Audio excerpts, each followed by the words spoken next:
Allora, questa sera Alors ce soir, parleremo di un soggetto molto importante. nous allons parler d'un sujet important. Parleremo di Israele e il compimento delle profezie, soprattutto la Persia. Nous allons parler d'Israël et l'accomplissement des prophéties, surtout vis-à-vis de la Perse. Allora, quando osserviamo attualmente oggi gli eventi nel mondo, Quand nous observons aujourd'hui les événements dans le monde, dobbiamo ricordare una cosa fondamentale. nous devons nous souvenir d'une chose fondamentale. E il Tanakh, cioè la Bibbia, vede la storia in modo diverso rispetto alla politica umana. Le Tanakh, la Bible, voit les choses différentes vis-à-vis de la politique humaine. Per questo la scrittura ci dice che Israele C'est pour ça que les Écritures nous disent que Israël, non è una nazione qualsiasi, ce n'est pas n'importe quelle nation. chiunque. Oui, ce n'est pas une nation quelconque. Allora c'è un passaggio che è molto chiave, c'è nel libro di Ezechiele, il capitolo 5, versetto 5. Il y a un chapitre qui est très clair dans le livre d'Ézéchiel, chapitre 5, verset 5. Il passaggio dice: Così parla il Signore il Dio. Le passage dit, c'est comme cela que parle le Seigneur, le Dieu. Ainsi parle l'Éternel. Alleluia. Allora, vedi, quando i profeti parlano, Quand les prophètes parlent, non c'è stato mai un profeta che ha detto Dio mi ha detto. il n'y a jamais eu de prophètes qui ont dit, Dieu m'a dit que. Però queste cose delle volte li sentiamo nelle comunità e nell'insieme di tante chiese di ogni denominazione. Mais ces choses-là, par moments, nous les entendons dans certaines communautés ou dans les églises qui utilisent certaines dénominations. Per mancamento di maturità e anche di insegnamento si permettono di uscire fuori programma. Par manque de maturité et d'enseignement, ils se permettent d'aller en dehors du programme. Qui il profeta dice così il Signore dice, ecco cosa dice nella sua parola. Les prophètes disent, c'est comme cela que le Seigneur a dit. C'est ainsi que le Seigneur parle. Questa è Gerusalemme, dice questo passaggio. Ça, c'est Jérusalem, dit ce passage. Io l'avevo posta in mezzo alle nazioni. Moi, je l'ai mis au milieu des nations. Dio ha un piano e ha messo in mezzo a tutte le nazioni Gerusalemme come centro del mondo. Le Seigneur Dieu, il a un plan et il a mis Jérusalem au milieu de toutes les nations, au centre des nations, dans ce plan. Poiché da Gerusalemme esce la parola dell'Eterno, Parce que de Jérusalem est sortie la parole de l'Éternel, come anche di Sion esce la parola dell'Eterno. comme dans Sion qui est sortie la parole de l'Éternel. In ebraico si dice Kimitzion Sefer Torah. En hébreu, on dit Kimitzion Sefer Torah. Alleluia. Allora, se da Gerusalemme e da Sion è uscita la Torah, Alors, si de Jérusalem et de Sion est sortie la Torah, Dio l'ha messa apposta in mezzo a tutte le nazioni le Seigneur l'a mis exprès au milieu des nations, de toutes les nations, per intendere quello che Dio ha dato come proprietà spirituale a questo popolo. pour entendre ce que Dieu a donné comme euh, vérité spirituelle à ce peuple. Poiché Dio l'ha posta al centro di ogni nazione. Parce que Dieu la place au centre de chaque nation. Questo significa che le nazioni si posizionano spiritualmente in relazione a Israele. Cela veut dire que les nations se positionnent spirituellement au regard d'Israël. Poiché Israele ha ricevuto una chiamata profetica Parce que Israël a reçu un appel prophétique e anche sacerdotale. et aussi sacerdotal. cioè la Torah che il popolo ebreo ha ricevuta C'est-à-dire que la Torah que le peuple hébreu a reçue, è una testimonianza che tutto il mondo deve intendere ciò che Dio dice all'umanità. c'est un témoignage que tout le monde doit entendre à propos de ce que Dieu dit à l'humanité. Per questo il Dio l'ha messo al centro del mondo. C'est pour cela que le Seigneur l'a mis au centre du monde. E questo principio già è nella chiamata di Abramo, Et ce principe s'applique déjà lors de l'appel d'Abraham. quando dice benedirò quelli che ti benediranno e maledirò chi ti maledirà. Comme quand, quand le Seigneur a dit à Abraham, je bénirai celui qui te bénit et je maudirai celui qui te maudit. Poiché in te saranno benedette tutte le famiglie della terra. Parce que en toi seront bénies toutes les familles de la terre. E qui, se andiamo in profondità nell'ebraico, Et ici, si on va en profondeur dans l'hébreu, in te saranno innestate tutte le famiglie della terra. en toi seront greffées toutes les familles de la terre. Essere innestato con Israele significa far parte del piano di Dio che Dio ha dato a Israele. Et être greffé avec Israël veut dire faire partie du plan que Dieu a donné à Israël. E qui c'è qualcosa di paradossale, cioè la Persia è nella Bibbia. Et ici, il y a quelque chose d'important, c'est que la Perse, on en parle dans la Bible. La Persia, la Persia, che oggi corrisponde in gran parte all'Iran, La Perse aujourd'hui correspond en grande partie à l'Iran, appare diverse volte nella scrittura apparaît plusieurs fois dans les Écritures e ce lo presenta come uno dei personaggi più importanti. et elle nous le présente comme un des personnages les plus importants. E uno di questi personaggi è Ciro il Grande. Et un de ces grands personnages, c'est Cyrus le Grand. Ce lo presenta in un modo sorprendente. La Bible nous le présente par un moyen surprenant. Infatti Dio parla di lui molto tempo prima della sua nascita. En effet, Dieu parle de lui beaucoup de temps avant sa naissance. E questo lo troviamo scritto in Isaia nel capitolo 45, versetto 1. Et ça, on le retrouve dans Ésaïe, dans le chapitre 45, verset 1. Il passaggio dice: Così parla il Signore al suo unto, a Ciro. Et le passage dit, ainsi parle le Seigneur à son oint, à Cyrus. Vedete un po', Dio chiama un re pagano il suo unto. Regardez, Dieu appelle un roi païen son oint. Ma perché? Mais pourquoi? Vedi, Dio sa ogni cosa. Dieu sait chaque chose. Si serve di chi lui vuole Il se sert de qui il veut. e si serve di lui perché Dio lo dovrà usare per restaurare Israele. Et il se sert de lui parce que Dieu va l'utiliser pour restaurer Israël. Infatti nel libro di Esdra, En effet, dans le livre de Esdras, nel capitolo 1, versetto 2, dans le chapitre 1, verset 2, il Signore Dio del cielo mi ha dato tutti i regni della terra le Seigneur, Dieu du ciel m'a donné tous les règnes de la terre, tous les e royaumes, mi ha comandato di costruirgli una casa a Gerusalemme. et il m'a commandé de lui construire une maison à Jérusalem. E quindi vediamo una cosa sorprendente, Et donc, nous voyons une chose surprenante.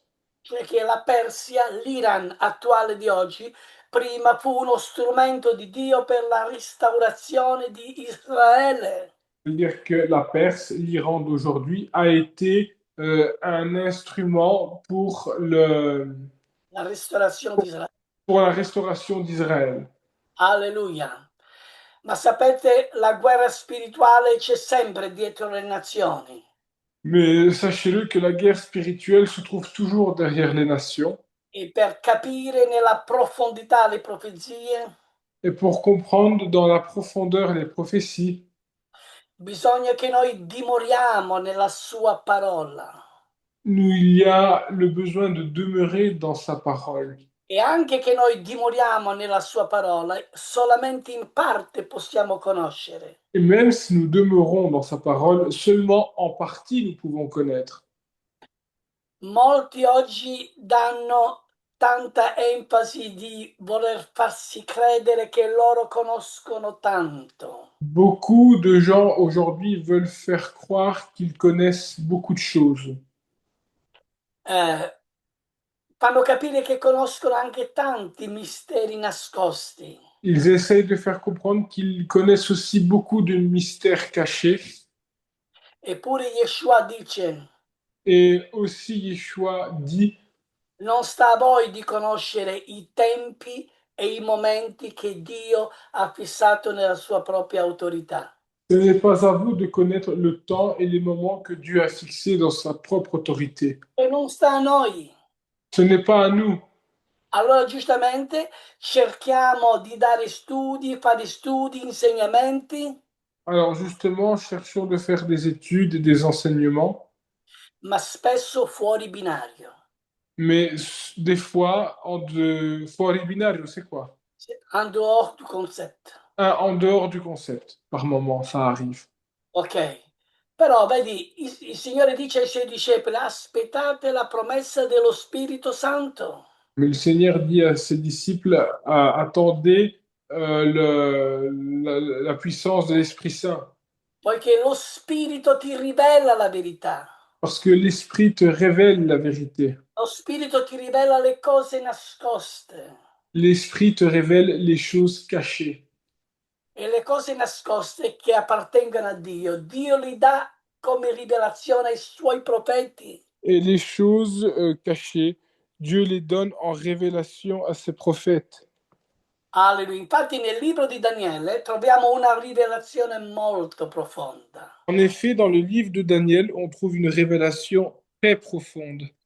Nel capitolo 10 l'angelo dice a Daniele, Dans le chapitre 10, l'ange dit à Daniel, nel versetto 13, dans le verset 13, dice il principe del regno di Persia mi ha resistito 21 giorni. il dit, le prince du royaume de Perse m'a résisté 21 jours. Questo versetto rivela una dimensione molto spirituale, Ce verset nous révèle une dimension très spirituelle, cioè che dietro le nazioni esistono forze spirituali. ça veut dire que derrière les nations existent des forces spirituelles. Allora la storia non è solo politica o militare, Alors l'histoire n'est pas ne seulement politique ou militaire.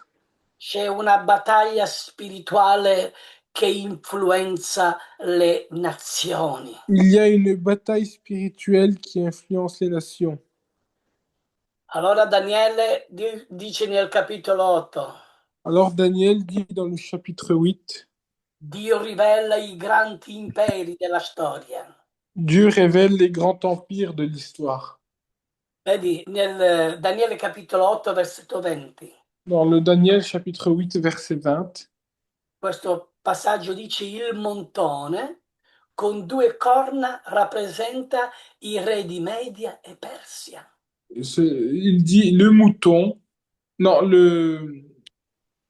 Il le montone c'è il capro, no? oui, oui, le bouc Ouais, ouais. représente avec ses deux cornes le La royaume de... Mède et les Perses. Les quoi?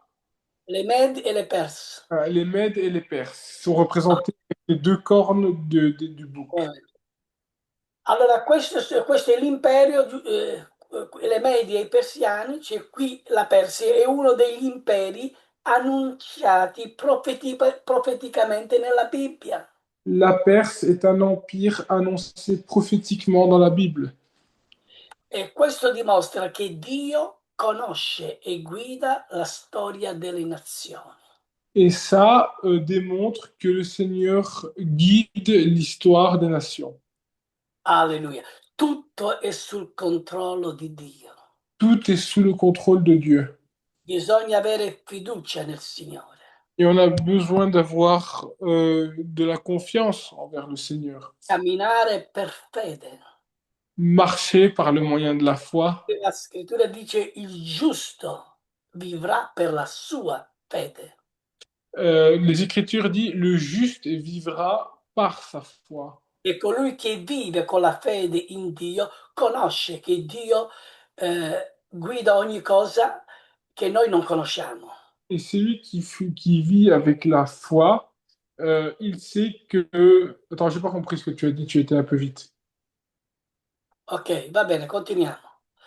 Allora, preparazione agli eventi degli ultimi tempi adesso. Préparation aux événements des derniers temps.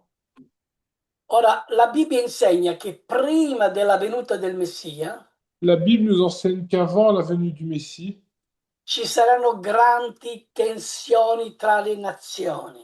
il y aura beaucoup de tensions au milieu des nations.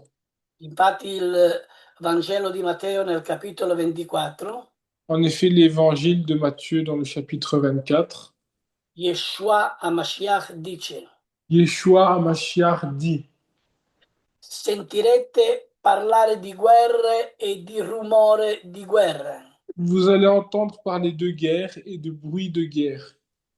Una nazione si leverà contro un'altra nazione.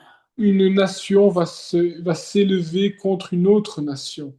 È da 40 anni che sono nella fede che si predica questo. Et ça fait depuis 40 ans que je suis dans la foi qu'on prêche cela. Ma oggi vediamo una realtà più vicina alla venuta del Messia. Et aujourd'hui, on voit une réalité plus proche à la venue du Messie. Perché stiamo vedendo con i nostri occhi questo passaggio con il suo adempimento. Que nous sommes en train de voir avec nos yeux ce passage, avec son événement, avec son accomplissement. Cioè, le guerre si sentono tutti i momenti e una nazione si leva contro un'altra e poi ci sono terremoti in vari luoghi e anche Les, da noi. les guerres, nous les entendons de tous les côtés. Il y a des nations qui se lèvent contre des autres et on entend des tremblements de terre à cause de cela partout dans le monde. E quello che vediamo oggi è l'Iran, la Persia, che, che è un atto giustamente in cui Dio vuole far capire a ciascuno di noi l'importanza. Et justement, on voit aujourd'hui au Moyen-Orient l'Iran qui est la Perse et le Seigneur veut nous faire comprendre certaines choses importantes. Alleluia. Allora, una delle profezie più impressionanti è nel libro di Ezechiele. Une des prophéties les plus impressionnantes est dans le livre de Ézéchiel. Se noi vediamo il capitolo 38 e 39, Nous, on voit le chapitre 38 et 39. qui appare una coalizione di nazioni guidata da Gog. Ici, on voit apparaître une coalition de nations qui sont guidées par Gog. E nel versetto 5, nel capitolo 38, Et dans le verset 5 du chapitre 38, il passaggio dice l'Iran, cioè la Persia, Etiopia e Put sono con loro. et dans ce passage, on dit que l'Iran, donc la Perse, et l'Éthiopie sont contre eux, Sono avec eux, oui. sont Cioè, avec. la Persia è quindi esplicitamente menzionata in questa coalizione. Et justement, la Perse est mentionnée explicitement dans cette coalition. C'è questa alleanza che stanno facendo è contro Israele. C'est-à-dire que cette alliance qu'ils sont en train de faire est contre Israël. Il versetto 16 dice: salirai contro il mio popolo di Israele come una nuvola per coprire la terra. Le verset 16 dit, tu monteras sur mon peuple d'Israël comme un nuage qui veut couvrir la terre. Wow, cioè ci sarà una grande armata che sarà guidata giustamente per un motivo per distruggere Israele. Il y aura une grande armée qui sera montée et guidée dans l'objectif de détruire Israël. Cioè, questa è una delle immagini più forti della Bibbia. Ça, c'est une des images les plus fortes de la Bible. E Vedi, l'antisemitismo sta per crescere ancora molto di più. L'antisémitisme est en train de grandir encore plus. Qui io faccio una pausa perché voglio dire delle cose in cui io interpreto personalmente. Si je fais une petite parenthèse, une petite pause, parce que je vais dire des choses que j'interprète personnellement. Allora, qui quando si parla di questa grande folla, di questo grande esercito che è contro Israele, Ici, quand on parle de cette grande foule, de cette grande armée qui est contre Israël, ci sarà l'intervento di Dio. il y aura l'intervention de Dieu.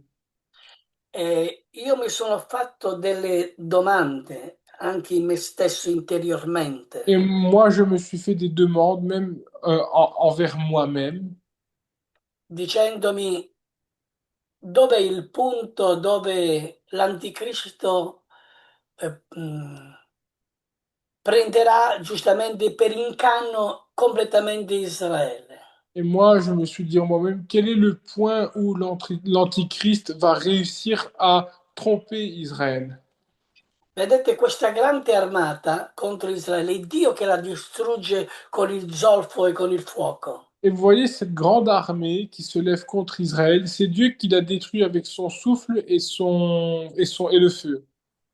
Ma se voi vedete in Apocalisse, Et si vous voyez dans Apocalypse, quello che farà il falso profeta ce que fera le faux prophète, farà un segno di far piovere fuoco dal cielo, il fera un signe de faire pleuvoir le feu du ciel, dicendo io ho distrutto questa grande armata. en disant, c'est moi qui ai détruit cette grande armée. E là giustamente il tempio è costruito, giustamente lui entra, Et là, justement, le temple est construit et lui, il entre, si siederà nel tempio, il va s'asseoir dans le temple. Israele lo proclama come Messia, Israël proclamera comme le Messie. poiché in quel momento difficile di angoscia, Parce que en ce moment difficile d'angoisse, angoisse, de, angoisse, d'angoisse, Dio doveva intervenire. Dieu devait intervenir. Dio è intervenuto. Dieu est intervenu. Dio ha distrutto quell'armata, Dieu a détruit cette armée, però il falso, colui che inganna, mais le faux, celui qui trompe, lui farà credere che è stato lui. et lui, il fera croire que c'était lui. È una mia interpretazione, C'est une interprétation qui est la mienne, poiché non trovo in nessuna parte della Bibbia dove possiamo ingannare Israele. parce qu'on ne trouve nulle part dans la Bible que on peut tromper Israël, Soprattutto questi grandi saggi che studiano la Torah. surtout ces grands sages qui étudient la Torah. Allora per questo ci sono misteri che noi non conosciamo. C'est pour cela qu'il y a des mystères que nous ne connaissons pas. Per questo noi crediamo che l'intervento viene direttamente da Dio. Et c'est pour ça que nous croyons que l'intervention vient directement de Dieu. La profezia continua. La prophétie continue. Allora dice il passaggio 22, Alors le passage 22 dit, lo giudicherò con peste, sangue, pioggia torrenziale, grandine, fuoco e zolfo. Vedete, è scritto in Ezechiele 38, 22. je le juge, dans Ézéchiel 28, 32, il est écrit, je le jugerai avec le feu, la peste, la pestilence, la famine, etc. Esatto. Poi il versetto 23 dopo dice, mi farò conoscere agli occhi di molte nazioni. Et après, dans le verset 23, il est écrit, je me ferai connaître euh, par plusieurs nations. Non dice da tutte le nazioni, ma mi farò conoscere agli occhi di molte nazioni. Il ne dit pas, je me ferai connaître de toutes les nations, mais de l'œil de certaines nations, Di molte, di beaucoup. de beaucoup de nations.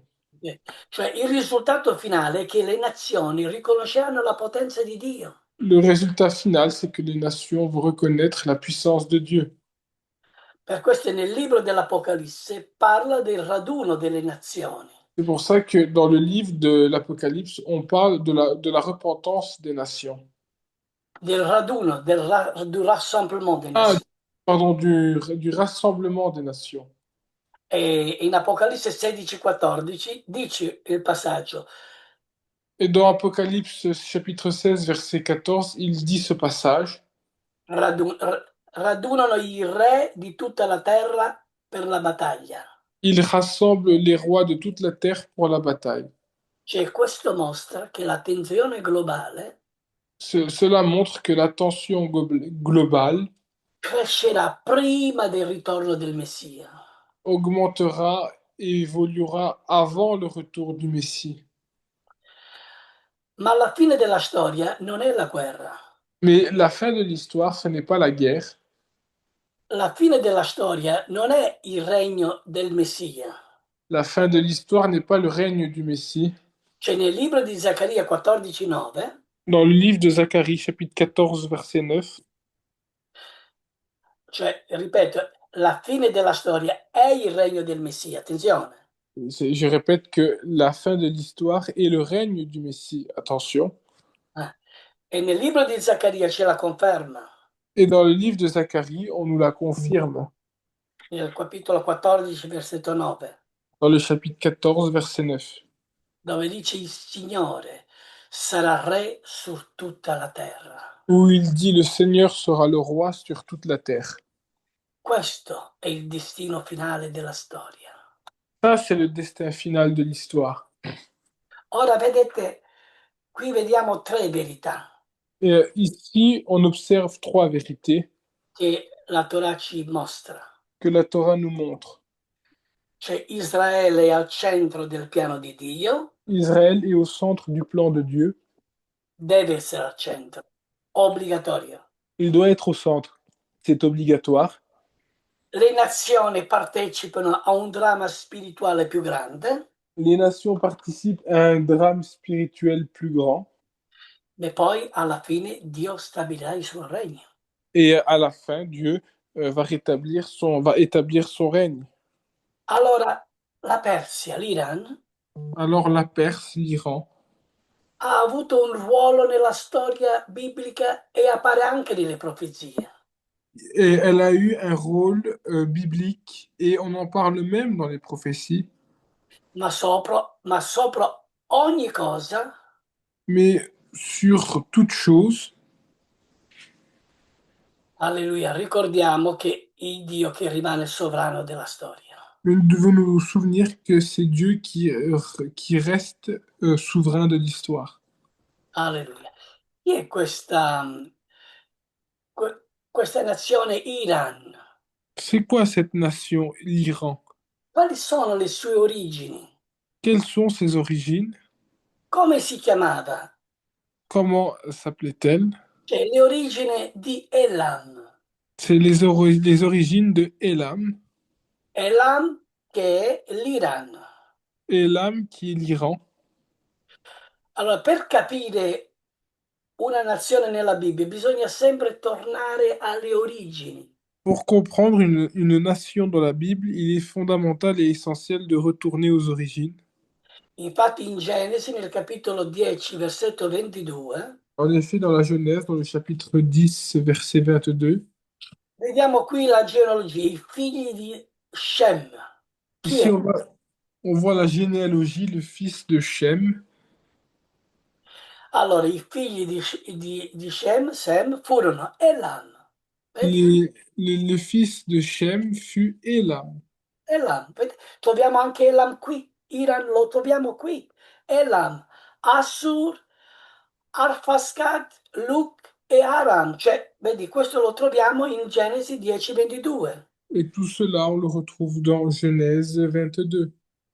Questo versetto è molto importante Et ce verset est très important perché ci dice che Elam viene da Shem parce qu'il nous dit que Elam vient de Shem. e Shem è il padre delle nazioni semitiche. Et Shem est le père des nations sémitiques. Cioè, questo significa che Elam non è una nazione completamente estranea alla rivelazione, Cela veut dire que Elam n'est pas une nation étrangère à l'histoire, estrangeera alla rivelazione. étrangère à la révélation. Elam è una nazione che nasce nel contesto della rivelazione di Dio. Elam est une nation qui naît dans le contexte de la révélation de Dieu. Allora il nome di Shem in ebraico è collegato alla parola Shem. Et le nom de Shem en hébreu, Sem, il nome di Sem in ebraico è collegato alla parola Shem, che le, significa nome. le nom de Sem en hébreu est connecté à la parole de Shem qui signifie nombre. Alleluia, bene. E nella Bibbia il nome indica identità e rivelazione. Et dans la Bible, le nom veut dire identité et révélation. Cioè, questo significa che Elam, Cela signifie que Elam, fin dall'origine, depuis l'origine, è collegato alla storia della rivelazione divina. est connecté à l'histoire de la révélation divine. Alleluia. Ma nella Bibbia esiste una regola spirituale molto chiara. Mais dans la Bible, il existe une règle spirituelle très claire. Più una nazione riceve luce, Plus une nation reçoit la lumière, più grande è la sua responsabilità. plus grande est sa responsabilité.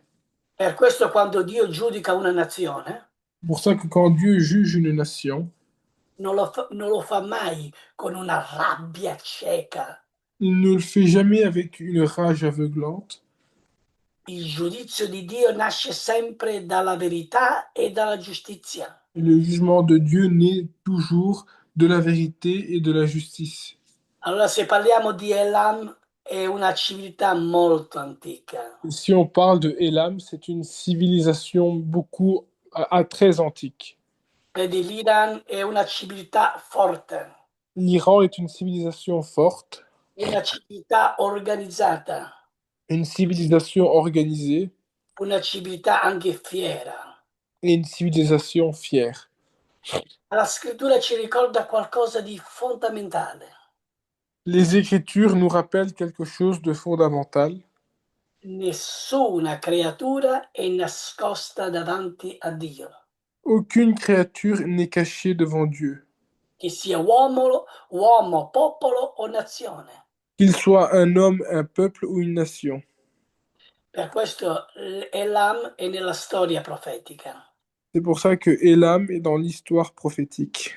E quando leggiamo i profeti, Et quand on lit les prophètes, lo troviamo più volte nella storia biblica. on le retrouve plusieurs fois dans l'histoire biblique. E di Isaia, capitolo 11, versetto 11, parla del ritorno del popolo, Dans Ésaïe chapitre 11, verset 11, on parle du retour du peuple, da diverse nazioni, tra cui Elam. de- du retour de parmi les nations dans laquelle Elam est présente. Amen.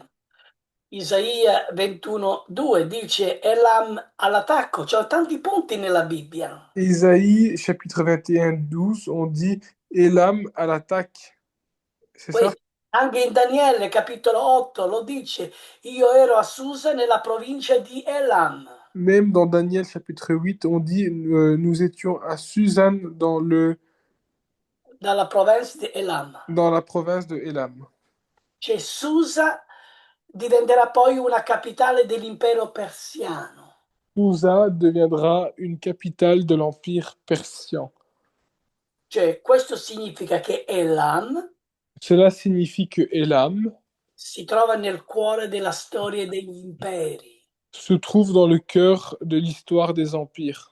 Ed è qui che comprendiamo una verità molto importante. Et c'est ici qu'on comprend une vérité très importante. Dio può usare una nazione per un tempo, però. Le Seigneur peut utiliser une nation pour un temps, Poi Dio può anche fermare quella stessa nazione, mais après Dieu peut fermer cette même nation. poiché non c'è nazione che può diventare eterna. Il n'y a pas de nation qui peut devenir éternelle.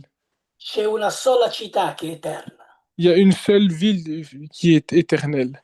è la città del grande re, Et c'est la ville, la cité du grand roi. Gerusalemme. Yerushalayim, donc Jérusalem. La ville du grand roi, la città del grande re. La ville du grand roi. Alleluia. Poiché in questa città Parce que dans cette cité, dans cette ville, Dio metterà ordine in tutte le nazioni. Dieu mettra de l'ordre dans toutes les nations. Infatti, se leggiamo Isaia nel capitolo 2, En effet, si on lit Isaïe dans le chapitre 2, di Sion sortirà la legge de Sion sortira la loi, e di Gerusalemme la parola dell'Eterno. et de Jérusalem la parole de l'Éternel. E tutte le nazioni affluiranno Et a toutes les, Gerusalemme e diranno: venite, andiamo nella casa del gran re affinché egli ci insegna le sue vie. et toutes les nations afflueront et diront, allons dans la maison du grand roi afin qu'il nous enseigne ses chemins. Alleluia, che bella parola ancora oggi il Signore ci ha dato. Quelle très belle parole aujourd'hui le Seigneur nous a donnée. Che bella parola profetica il Signore ci fa intendere e comprendere. Et quelle belle parole prophétique le Seigneur nous fait entendre et comprendre. Tutto è sul controllo di Hashem. Tout est sous le contrôle de Hachem. Per questo noi benediciamo questo nome. Et c'est pour ça que nous bénissons ce nom. C'è una sola via, Il y a un seul chemin. si chiama Yeshua. Il s'appelle Yeshua. C'è una sola verità, Il y a une seule vérité. si chiama Yeshua. Et elle s'appelle Yeshua. C'è uno che può darci solamente la vita, è uno solo, è Yeshua. Et c'est un seul qui peut nous donner la vie, un seul, c'est Yeshua. Lui è l'immagine dell'Iddio invisibile. Lui, il est l'image du Dieu invisible. Per questo un giorno lo vedremo come Lui è Et c'est pour ça qu'un jour, nous allons le voir comme lui, il est. e saremo simili a Lui. Et nous allons être similaires à lui. Per questo in questa sera ci consoliamo gli uni e gli altri con queste parole. Et c'est pour ça que ce soir, nous allons nous consoler les uns les autres avec ces paroles. Allora cerchiamo la guida dello Spirito Santo Alors cherchons la guide de l'Esprit Saint. e siamo ripieni di questo spirito di Mashiach. Et soyons remplis de cet esprit du Mashiach. E voglio concludere per dirvi, Et j'aimerais conclure pour vous dire, quando noi abbiamo lo spirito di Mashiach, quand nous avons l'esprit du Mashiach, è un linguaggio di Torah corretto, c'est un langage de la Torah qui est correct. perché quando Yeshua parla, parla di venire a Lui, Parce que quand Yeshua parle, il parle de venir à lui. ma il mondo oggi vuole convertire. Mais aujourd'hui, le monde veut convertir. Anche noi diciamo quanti si sono convertiti, Même nous, nous disons combien se sont convertis. ma oggi abbiamo convertito lo Shabbat con la domenica, Et aujourd'hui, certains ont converti le Shabbat avec le dimanche. abbiamo convertito anche le feste pagane con le feste dell'Eterno Certains ont converti les fêtes païennes avec les fêtes de l'Éternel. e abbiamo convertito e abbiamo fatto una teoria di sostituzione, Et certains ont adopté une théorie de substitution. poiché senza lo spirito di Mashiach Parce que sans l'esprit du Mashiach, si entra in una guida erronea. on entre dans une guidance erronée. Che il Signore ci benedica ancora in questa sera Et que, e et que, le, possiamo dire grazie Signore per la tua parola. et que le Seigneur nous bénisse encore grandement ce soir et peut nous dire merci pour cette parole. Amen.